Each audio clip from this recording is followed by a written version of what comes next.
नमस्कार दोस्तों, welcome back to stock DNA the DNA of stock market. दोस्तों, आज एक बहुत ही अच्छे पैटर्न के ऊपर हम डिस्कस करेंगे, पैटर्न स्ट्रेटेजी, और उसका नाम है चेकमेट पैटर्न स्ट्रेटेजी। जी हाँ दोस्तों, ये चेस का गेम जो आप जानते हो उसमें चेकमेट होता है, और वो चीज़ अभी स्टॉक मार्केट में भी होता है दोस्तों। अब सुन के हैरान हो रहे हो? नहीं दोस्तों, हमारे लाइफ में जो जो चीज़ होता है वो स्टॉक मार्केट में भी होता है। इसलिए मैं फर्स्ट वीडियो में डाला था कि लाइफ इज़ मार्केट, और उस हिसाब से हमारा जो पैटर्न स्ट्रेटेजी है चार्ट पैटर्न के ऊपर, उसका फर्स्ट जो आया था reversal candle strategy, island reversal, उसके बाद बुलिश बुलिश एनगल्फिंग या कुछ मारुबोजो कैंडल का, सॉरी बुलिश एनगल्फिंग नहीं, मारुबोजो कैंडल का जो जो थ्री टिक्स। उसके बाद ये थर्ड एपिसोड में आया है चेकमेट पैटर्न स्ट्रेटेजी, और ये सीक्रेट स्ट्रेटेजी है दोस्तों, कोई नहीं बताएगा आपको, ये प्रीमियम नॉलेज है। और ये चीज़ को आप मार्केट में हमेशा देखते हो एक रेंज के साथ, लेकिन आप उसको पहचानते नहीं हो। ऐसे एक छोटे छोटे करके ये जो रेंज है ना, यहाँ से यहाँ तक ये जो रेंज है, इसी रेंज के हिसाब से इसको देखने का नज़रिया आपका चेंज हो जाएगा आज से दोस्तों। और इसी चीज़ के ऊपर मार्केट में ट्रेड भी करते हैं लोग, और उसके हिसाब से इसमें प्रॉफिट भी बनता है, लेकिन आपको नहीं पता। तो इसी वीडियो में हम आज डिस्कस करेंगे चेकमेट स्ट्रेटेजी। हम पहले समझेंगे चेकमेट स्ट्रेटेजी क्या है, उसका हिस्टोरिकल चार्ट देखेंगे, उसके साथ साथ करंट चार्ट भी देखेंगे दोस्तों, क्या कौन से स्टॉक में आज वो पैटर्न अभी तक बने हैं और बन के खड़े हैं दोस्तों। तो इस वीडियो को पूरा ज़रूर देखना, अंत तक ज़रूर देखना। इन वीडियो को लाइक शेयर सब्सक्राइब करना, और चैनल में जो नए हो वो बेल आइकन को प्रेस करके उसको सब्सक्राइब कर देना, बस यही है। तो दोस्तों चलते हैं अभी चेकमेट पैटर्न स्ट्रेटेजी। जो चेकमेट चेकमेट का मीनिंग क्या है? एक्चुअली ये चेस गेम में हमें मिलता है चेकमेट। सिंपल सी बात है, चेकमेट या चेकमेट, चेकमेट का मतलब ये होता है डेडलॉक्ड। मतलब आपके ओपोनेंट अगर आपको चेक करे तो 3 बार आपका अपॉर्चुनिटी मिल सकता है, जैसे चेस में हम लोग जानते हैं। तो 3 बार के लास्ट टाइम आपको और अपॉर्चुनिटी नहीं मिलेगा, आपको चालने का कुछ मौका ही नहीं मिलेगा, मतलब आप हार गए हो। Last opportunity, check and mate. तो चेकमेट मतलब आपका डेडलॉक्ड, अभी कुछ किसी भी तरफ आप हिल नहीं सकते, चाहे आपका मंत्री हो या घोड़ा हो, कुछ भी हो, आप हिल नहीं सकते क्योंकि आपका मेट हो चुका है। दैट इज़ द डेडलॉक, मतलब आपके मूव करने का कोई जगह नहीं। तो स्टॉक मार्केट में भी वही होता है दोस्तों, मूव करने का जगह नहीं रहता है, और उसके बाद जब मूव करता है वो वहाँ से ब्रेकआउट या ब्रेक डाउन देता है दोस्तों। इतना ही सिंपल, बस इस चीज़ को समझ लिया। जो जो लोग चेस प्ले करते हैं या फिर उसके बारे में सुना है, तो वो लोगों को अगर ये चीज़ समझ में आ गया तो वो मार्केट का चीज़ भी समझ में आ जाएगा। इतना ही सिंपल है। तो हम अभी देख लेते हैं इसका बेसिक फंडा। चेकमेट क्या होता है दोस्तों? बुलिश चेकमेट होता है एक, और एक है बेरिश चेकमेट। आप जानते ही हो कि पैटर्न स्ट्रेटेजी कुछ भी हो या किसी चीज़ का दो उल्टा होता है, एक तो बेरिश होता है एक तो बुलिश होता ही होता है, क्योंकि एक तो ओपोनेंट होता है प्लस माइनस और कुछ नहीं। तो उस हिसाब से मार्केट में अभी ये मार्क करके रखा हो, इस एरिया को मैं कह रहा हूँ कि बुलिश चेकमेट। मीनिंग के एक डाउन ट्रेंड चल रहा था प्रीवियसली, और प्राइस आके एक लो बनाया, उसके बाद ये हैमर लो है, उसके बाद एक छोटा हैमर, उसके बाद तो spinning top spinning top spinning top spinning top. इसका मतलब है इसका भी एक हाई है। तो ये हाई और ये लो, और इस बॉडी के अंदर, इस बॉडी के अंदर प्राइस लॉक्ड हो चुका है, डेड लॉट चेकमेट हो चुका है। इसको मूव करने का मौका ही नहीं मिल रहा है। डेली तो ट्रेड हो रहा है, लेकिन इसके ऊपर ये जाके सस्टेन ही नहीं कर पाए, नीचे जा रहा है बाइंग, ऊपर जा रहा है सेलिंग। तो इस बीच ये तो बड़ी दुविधा होगी कि ये इस बीच फंस चुका है, इसका चेकमेट हो चुका है, और ये डेडलॉक्ड हो गया। डेडलॉक्ड होने के बाद इसी एरिया पे ये एक दायरा बना के यहाँ पे अटक रखा है, बेयर एंड बुल दोनों में इसको अटक रखा है। तो उस हिसाब से इसका ब्रेकआउट तब आता है जब एक बड़ा सा बुलिश कैंडल इसका एरिया को ब्रेक कर जाता है और ऊपर क्लोज देता है। क्लोजिंग मतलब सस्टेन करना, क्लोजिंग हमेशा इंपॉर्टेंट होता है दोस्तों। तो इस हिसाब से इसका क्लोजिंग हो गया और सस्टेन कर गया। नेक्स्ट डे वहाँ से ट्रेंड चेंज हो जाता है। ठीक उसी तरह इसका उल्टा थोड़ा सा बुलिश ट्रेंड चलता है, एक दिन वो आके यहाँ पे रुकता है, उसके बाद स्पिनिंग टॉप ऐसा कुछ बना के एक दायरा बनाता है, और दायरा बनाने के बाद एक सडनली बेरिश कैंडल आके उस दायरे को काट के नीचे क्लोजिंग देता है, बस ट्रेंड घूम जाता है। तो मतलब ये रिवर्सल पैटर्न है दोस्तों, बुलिश चेकमेट या बेरिश चेकमेट दोनों ही रिवर्सल पैटर्न है। आपको सपोर्ट पे या रेजिस्टेंस में मिलेगा। तो क्या होगा, सपोर्ट में मिलने के बाद ये होने का पॉसिबिलिटी है, लेकिन ये भी हो सकता है, मतलब ट्रेंड कंटिन्यू भी रह सकता है। यहाँ पे भी रेजिस्टेंस के साथ हमें देखना है नीचे आने की प्रोबेबिलिटी, लेकिन ये ऊपर भी जा सकता है जैसे बुल मार्केट में होता है। तो ये दोनों प्रोबेबिलिटी हमेशा चार्ट पे ऑन रहता है दोस्तों। ऐसा नहीं है कि आप जो सोच रहे हो ऐसा ही होने हो सकता है। ठीक है, तो कोई भी चार्ट के ऊपर, कोई भी पैटर्न के ऊपर, कोई भी स्ट्रेटजी के ऊपर जो दो साइड का जो मौका होता है वो हमेशा रहता है ओपन, और उस हिसाब से ही मार्केट में काम करता है। ऐसा नहीं होता है कि एक साइड ही होगा। जो लोग बताते हैं वो लोगों को ये नॉलेज नहीं पता है दोस्तों। ये प्रीमियम नॉलेज है कि ऑलवेज टू साइड का ओपन रहता है पॉसिबिलिटी। इसको सीखना पड़ता है दोस्तों। ये प्रीमियम नॉलेज है, पेड नॉलेज है, इसलिए आप लोगों को साथ शेयर कर रहा हूँ और आप लोगों को ये पता चल रहा है। सो दैट कभी भी अगर किसी ने आपको ये बोला कि ये इधर ही जाएगा, ये इधर ही जाएगा, ऐसा नहीं हो सकता है दोस्तों। हम लोग एजम्पशन करते हैं और एजम्पशन के हिसाब से हम लोग बोलते हैं कि ये नीचे जा सकता है, तो प्रॉबिलिटी ज़्यादा है नीचे जाने की। लेकिन 5% 10% प्रॉबिलिटी उसमें होता है ऊपर जाने की, और वो कभी कभी करता भी है मार्केट में, है ना। जैसे 7,000 से आज 15,000 मार्केट आ गया, किसी ने सोचा नहीं। तो चलो अभी देख लेते हैं चार्ट के ऊपर, historical chart and current chart में कैसे ये बना है हमारा चेकमेट पैटर्न। देखिए दोस्तों, सबसे पहले एक चार्ट दिखाता हूँ ग्लेनमार्क की।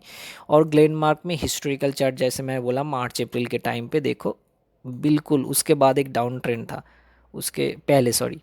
तो बिल्कुल ये एक रेंज बनाया छोटा सा, इस रेंज के अंदर एक हाई लो के अंदर ये बॉडी फंस गए, और छोटा छोटा छोटा करके ये doji type, spinning top type, बहुत कुछ कैंडल, हैमर टाइप कुछ कैंडल बना रहे हैं। उसके बाद ये एरिया भी आप कह सकते हो। उस एरिया के बाद इन्होंने ब्रेकआउट दिया है, और ब्रेकआउट देने के बाद यहाँ पर फिर से कंफर्मेशन आया है, और उसके ऊपर प्राइस अभी तक नहीं रुका है टिल नाउ। इसके बाद बहुत सारी पैटर्न बने हैं, क्योंकि मार्केट कंटिन्यूएशन चल रहा है, तो मार्केट का कंटिन्यूएशन में पैटर्न तो बनेगा ही, ऊपर नीचे। यही थ्योरी है, आप जानते हो कि मार्केट मूव इन ट्रेंड्स, तो ट्रेंड के हिसाब से ये तो होगा ही। तो लेकिन चीज़ को जो समझना है कि ये बॉटम पे मिलता है, जैसे मैं बोला बुलिश, ये रिवर्सल का पैटर्न है, और इस एरिया पे देखो कितना अच्छा चेकमेट हो गया इसका, मतलब डेडलॉक्ड हो गया प्राइस, उसके बाद बूम। ठीक है, और बूम होने के बाद ऐसा नहीं समझना कोई भी चीज़ को जे खरा खरा ऊपर चला जाएगा, कभी कभी ये धीरे धीरे धीरे ऊपर जा सकता है दोस्तों। ये स्टॉक का स्पेसिफिक सिचुएशन के ऊपर डिपेंड करता है कि कोई 2 दिन में 10% का मूव करता है, लेकिन कोई हो सकता है कि 10 दिन में 10% का मूव कर रहा है। ये तो नॉर्मल सी बात है, आप जैसे सोच रहे हो वैसे नहीं है। और मार्केट का जो चार्ट, कैंडल का जो चार्ट है, ये चार्ट हमेशा ऐसा ऐसा ही होता है, क्योंकि ये एक दिन क्लोजिंग, उसके अगले दिन क्लोजिंग, उसके अगले दिन क्लोजिंग, उसके अगले दिन क्लोजिंग, मतलब राइट साइड में एक एक जाता है। तो एक एक जाएगा तो ऐसे कैसे होगा, ऐसे एक कैंडल से तो नहीं होगा, लेकिन 10 कैंडल से ऐसे ऐसे करके, ऐसे ऐसे करके ये हाई आएगा। तो ये इम्पॉर्टेंट है चीज़ों को समझना। आप जैसे सोच रहे हो ऐसे होता नहीं है दोस्तों, इसलिए ये इम्पॉर्टेंट है। नेक्स्ट चार्ट देख लेते हैं, एक ही फार्मा स्टॉक का ही एक है, वो है वाकट फार्मा। वाकट फार्मा का चेकमेट देखो दोस्तों, कितना बढ़िया सपोर्ट, 200 का सपोर्ट इसको कंफर्म भी कर रहा है। और चेकमेट का एरिया देखो इतना छोटा, सपोर्ट के पास एग्जैक्ट सपोर्ट 200 लाइन, आपका हॉराइजेंटल लाइन के हिसाब से भी सपोर्ट, और उसके बाद चेकमेट, उसके बाद बढ़िया ब्रेकआउट कैंडल, और क्या चाहिए। उसके बाद प्राइस आज देखो कहाँ है, है ना दमदार, है ना प्रीमियम। इसलिए दोस्तों ये इम्पोर्टेंट है, सीखना, सीखना ज़रूरी होता है दोस्तों।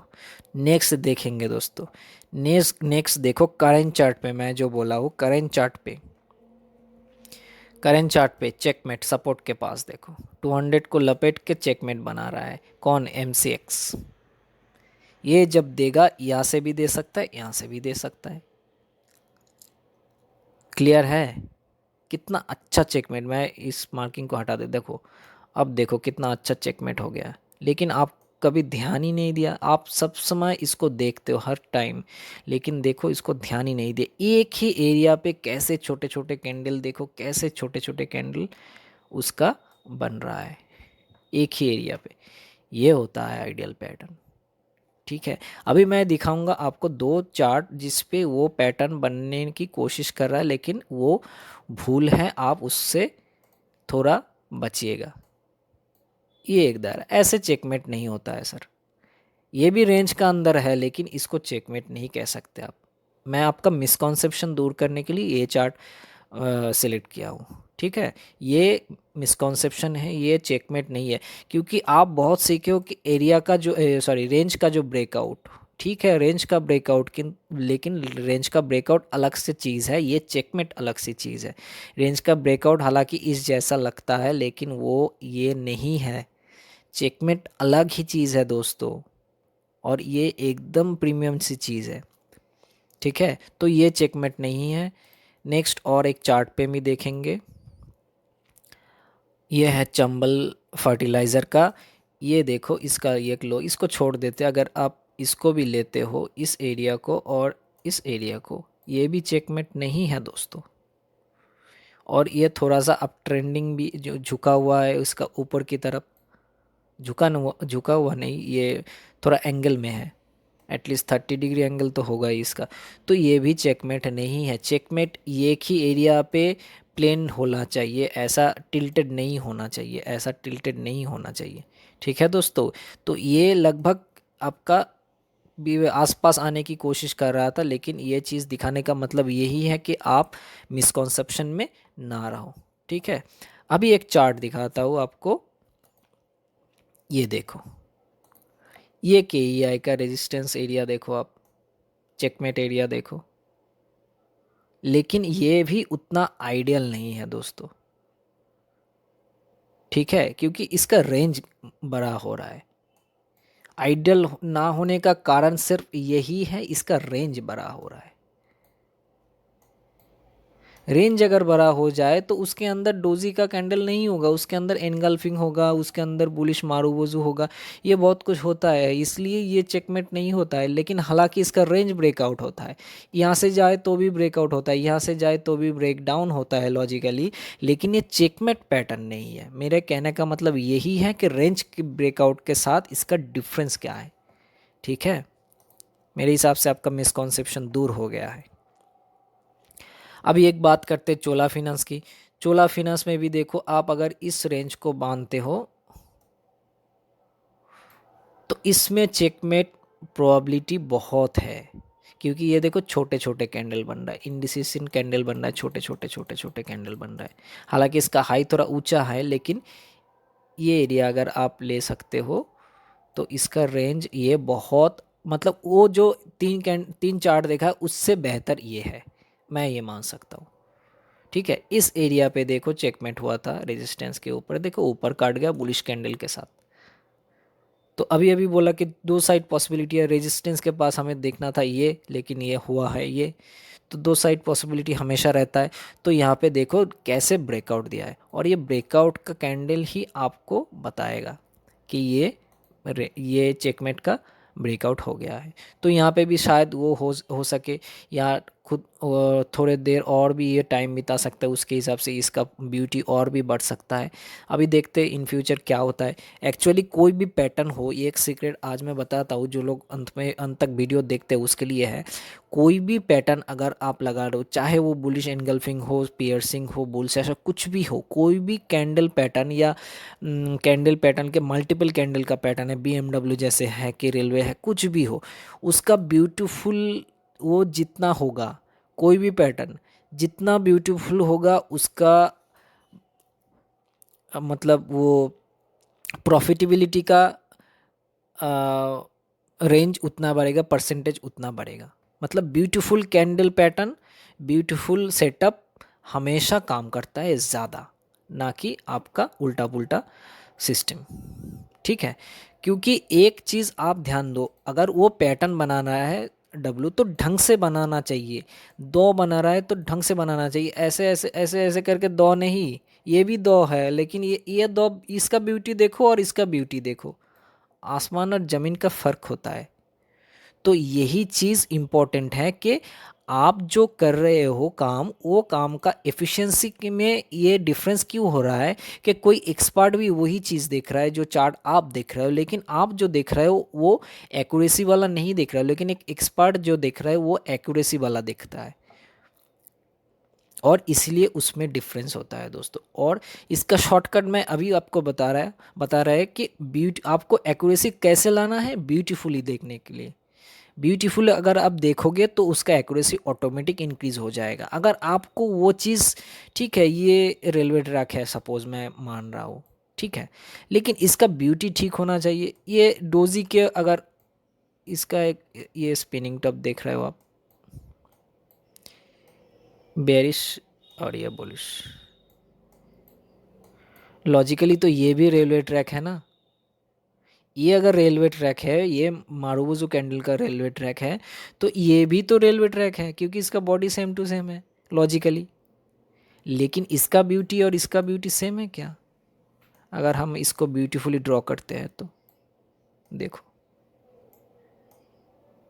इसका ब्यूटी और इसका ब्यूटी कितना फ़र्क है। यही आपका एक्सपीरियंस का फ़र्क है, यही एक्सपर्ट इसका फ़र्क है सर, और कुछ नहीं। लेकिन चीज़ वही है, आपके सामने ही है, आप नहीं देख पा रहे हो, आप स्ट्रेटेजी ले रहे हो लेकिन फिर भी काम नहीं कर पा रहे हो, इसी वजह से, क्योंकि आपका वो बैकग्राउंड, वो अंदर की जो बात है वो बात कोई नहीं आपको बताता, कोई सिखाता नहीं है। आप सीखने भी जाते हो तो उल्टा सीधा इधर उधर के चीज़ सिखा के आपसे पैसा ले लेते हैं, लेकिन ये चीज़ आपको नहीं बताते हैं जो आपको बताना चाहिए था, जो आपके दिमाग में रहना चाहिए कि कैसे डिफ्रेंशिएट करते हैं, कैसे चीज़ों को समझा जाता है। तब जाके आप कोई भी स्ट्रेटेजी लो, कोई भी चीज़ लो, आप सक्सेसफुल होगे, क्योंकि आपका बेसिक क्लियर हो रहा है, आपका टोटल नॉलेज गेन हो रहा है, आपका आँख खुल रहा है, आपका विजन क्लियर हो रहा है, दिमाग का ढक्कन जो खुलता है जिसको कहते हैं, वही चीज़ होना है क्लास में। वही चीज़ अगर किसी क्लास में ना हो रहा है तो उस चीज़ का फ़ायदा क्या है ना? तो यही बात है सर, कुल मिला के मैं जो बोलना चाहता हूँ उस चीज़ का यही सारांश है कि कोई भी पैटर्न को ब्यूटीफुल जितना हो वो पैटर्न उतना उसका सक्सेस रेशियो होता है। आप देख लेना चार्ट के ऊपर, अगर वो ब्यूटीफुल ना है, वो अगर अगली है लेकिन फिर भी पैटर्न है, वो उतना सक्सेस नहीं होता जितना एक ब्यूटीफुल चार्ट पैटर्न होता है। उससे ही आपका एक्सपर्टीज़ होता है, उससे ही आपका डिफरेंस होता है एक प्रो ट्रेडर्स के साथ। तो इस चीज़ को प्रैक्टिस करो, सीखो, प्रीमियम नॉलेज को गेन करो, जैसे मैं शेयर कर रहा हूँ, ये तो है ही। और मेरे से जुड़े रहो, चैनल के साथ जुड़े रहो, आपके चैनल है, इस चीज़ को शेयर करो ज़्यादा से ज़्यादा, ताकि लोग इसका बेनिफिट उठा पाए और सीख पाए, मार्केट में आगे बढ़ पाए। तो चलो दोस्तों, इस वीडियो के लिए इतना ही। नेक्स्ट वीडियो में बहुत ही अच्छा बेहतरीन और चार्ट पैटर्न लाएंगे नेक्स्ट वीक में, और इस बीच जो वीडियो आने वाला है वो तो आएगा ही आएगा। और कैसा लगा दोस्तों कमेंट में ज़रूर लिखिएगा, नए दोस्त और पुराने दोस्त सब प्लीज़ प्लीज़ प्लीज़ कमेंट में ज़रूर लिखिएगा। तो दोस्तों चलते हैं, नेक्स्ट वीडियो में मिलते हैं, और तब तक के लिए बाय बाय, थैंक यू।